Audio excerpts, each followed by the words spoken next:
E a galera do YouTube também. Estamos no nosso capítulo 13 de Segunda Reis. E até aqui a gente viu aí a gente viu muito semana passada sobre a gente falando sobre profecias. O último capítulo a gente viu ali sobre Jeoás, ou Joás. Eu já tô... Não, é Joás. Hoje que a gente vai ver sobre Jeoás, mas Joás, né? Que ele fez um reinado muito bom e ele se preocupou em reparar as fendas, enfim, os consertos necessários que haviam. E ele ficou com 23 anos aquilo reverando no seu coração. Porque o sacerdote Joiada, ele havia dado uma ordem, mas eles relaxaram e estava tudo tranquilo, mas Joás, ele tinha aquilo tão fundamentado no seu coração que ele ficou com aquilo 23 anos e num determinado momento do reinado dele, ele virou e ele falou, vamos construir, vamos reparar as fendas do templo, enfim, vamos fazer os consertos que o templo precisa ser feito. Né? E isso fala muito sobre a gente, como corpo, como pessoas individuais, como família, como igreja para a sociedade. Mas, enfim, aí ele morreu e lá em Crônicas dá para ver mais sobre ele.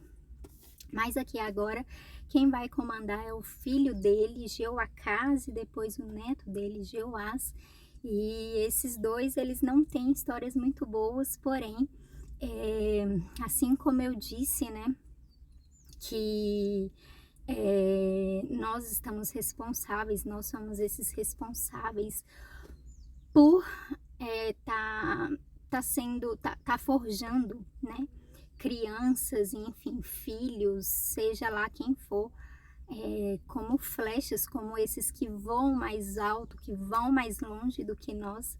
Aqui nesse capítulo a gente vai ver Deus usando também o neto de Joás como uma flecha, e ele falando exatamente isso para ele, o profeta Eliseu falando isso com ele. Você é uma flecha na mão de Deus. E eu achei bem interessante né? A gente estava tocando tanto nesse assunto e aí bem aqui nesse capítulo a gente traz isso mais uma vez. E ontem eu falei sobre um livro e hoje mais uma vez esse livro começou a... Hoje não, na verdade ontem, né? Começou a ficar muito... como é que se diz? Eu pensar muito nele e eu falei, tá, deixa eu pegar ele de novo, dar uma lidinha, saber o que o senhor pode falar com a gente através deste livro. Muito bom, gente. Eu ganhei ele de uma amiga muito especial e eu acho ele incrível. Ele vai falar muito sobre propósito, sobre essa questão de, sabe, você gastar a sua vida, morrer vazio. Uma das coisas que Maya Munros fala é que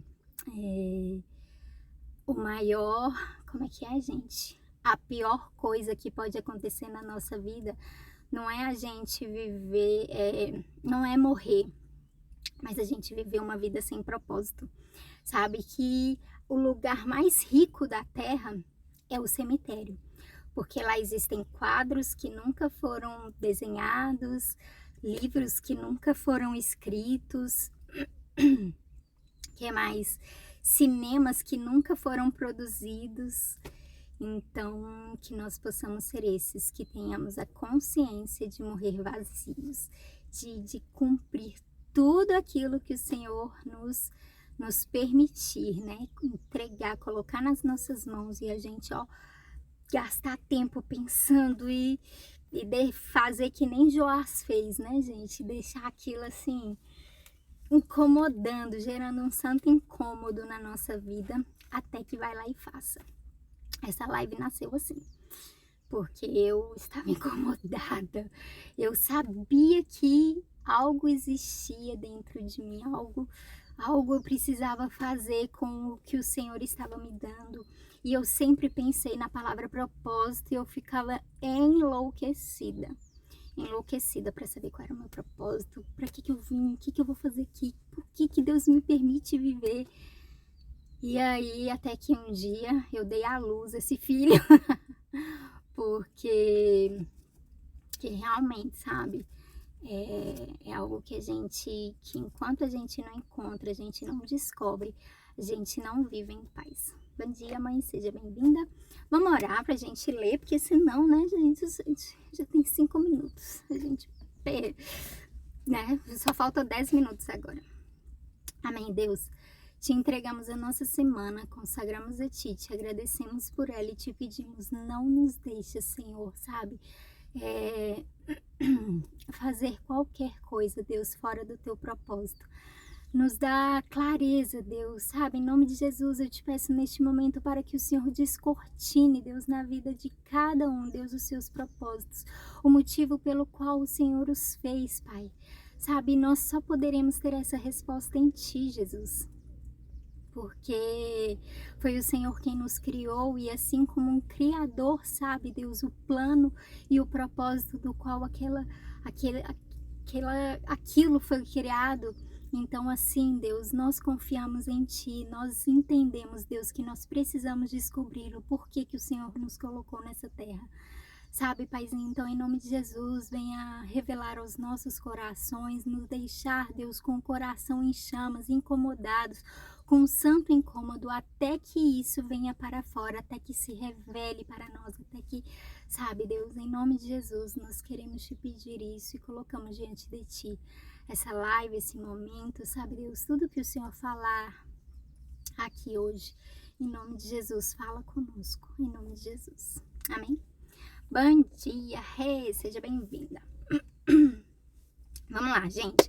Capítulo 13, versículo 1 vai dizer: No ano 23 do reinado de Joás, filho de Acasias, em Judá, Jeoacás, filho de Jeú, se tornou rei de Israel e governou 17 anos em Samaria. Jeoacás fez coisas erradas que não agradam a Deus o Senhor e cometeu aqueles mesmos pecados que Jeroboão, filho de Nebate, havia feito o povo de Israel cometer no passado.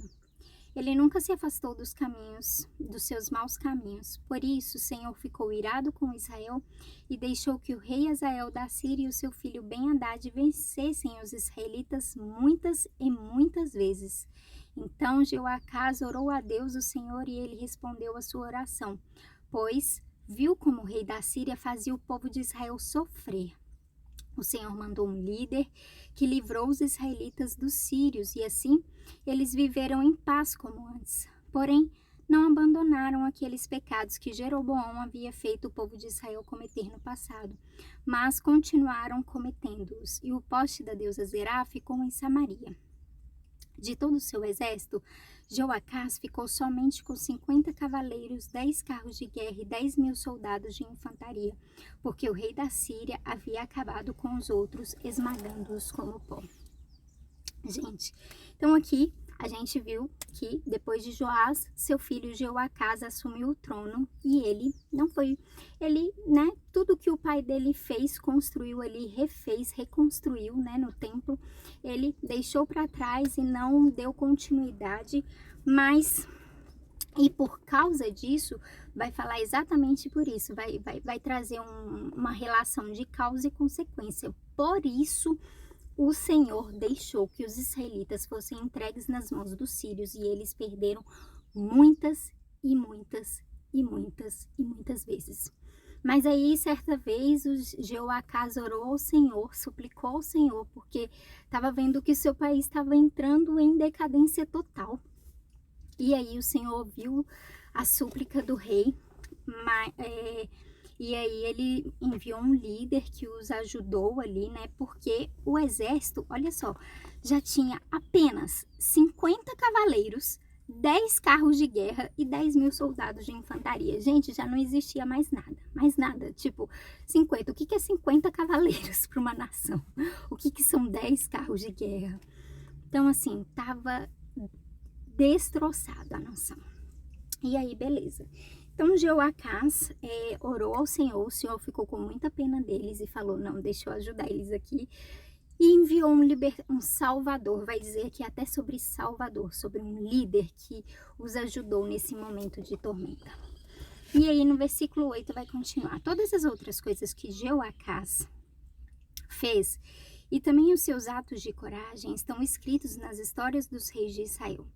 Ele morreu e foi sepultado em Samaria. Seu filho Jeoás ficou no lugar dele como rei. No ano 37 do reinado de Joás de Judá, Jeoás, filho de Joacás, se tornou rei de Israel e governou 16 anos em Samaria. Jeoás fez coisas erradas que não agradam a Deus, o Senhor. Ele não abandonou aqueles mesmos pecados que Jeroboão, filho de Nebate, havia feito o povo de Israel cometer no passado, mas continuou cometendo-os. Todas as outras coisas que Jeoás fez e também a sua coragem na batalha contra o rei Amazias de Judá estão escritas nas histórias dos reis de Israel. Jeoás morreu e foi sepultado no túmulo dos reis em Samaria, e o seu filho Jeroboão II ficou no lugar dele como rei. Então, aqui nós temos que Jeoacás fez um reinado, ele não fez um reinado tão bom, porém em certo momento ele orou ao Senhor, o Senhor enviou um socorro para eles e depois ele morreu. Em Crônicas vai dar detalhes maiores. Depois veio seu filho Jeoás. E aí este continuou na mesma forma, nos mesmos pecados de seu pai. E aí, beleza. Mas, em certo momento, vai dizer o seguinte, no versículo 14, vai dizer assim: o profeta Eliseu foi atacado por uma doença sem cura. Quando ele estava para morrer, o rei Jeoás foi visitá-lo. Então, o abraçou e chorou, dizendo: meu pai, o Senhor foi como um exército para defender Israel. Então Eliseu disse: pega um arco e algumas flechas. Jeoás pegou o arco e as flechas. E Eliseu lhe disse que se preparasse para atirar. E o rei fez o que ele mandava. Aí Eliseu pôs as mãos por cima das mãos do rei e disse: abre a janela que dá para o lado da Síria. O rei abriu, então Eliseu mandou: atire a flecha. Assim que o rei atirou, Eliseu disse: o Senhor é a flecha do Senhor Deus, e por meio do Senhor que Deus vai conseguir a vitória contra a Síria. O Senhor lutará contra os sírios em Afeca até vencê-los. Depois, Eliseu disse a Jeoás que pegasse as outras flechas e batesse no chão com elas. O rei bateu 3 vezes no chão e parou. Eliseu ficou zangado com isso e disse: o Senhor devia ter batido 5 ou 6 vezes e assim venceria completamente os sírios, mas agora vai vencê-los só 3 vezes. Então, Eliseu morreu e foi sepultado. Todos os anos, bandos de moabitas costumavam invadir a terra de Israel. Certa vez, alguns israelitas que estavam fazendo o sepultamento viram um desses bandos. Então, os israelitas jogaram o defunto na sepultura de Eliseu e fugiram. Assim que o corpo tocou nos ossos de Eliseu, o homem ficou vivo de novo e se levantou. Vamos finalizar aqui, que aí eu finalizo já com o livro e a gente acaba. O rei Hazael da Síria dominou o povo de Israel durante todo o tempo em que Jeoacás foi rei, mas o Senhor Deus foi bondoso com os israelitas. Ele não deixou que fossem destruídos, mas ajudou-os por causa da aliança que havia feito com Abraão, Isaque e Jacó. Ele nunca esqueceu o seu povo. Quando o rei Hazael da Síria morreu, seu filho Ben-Hadad se tornou rei.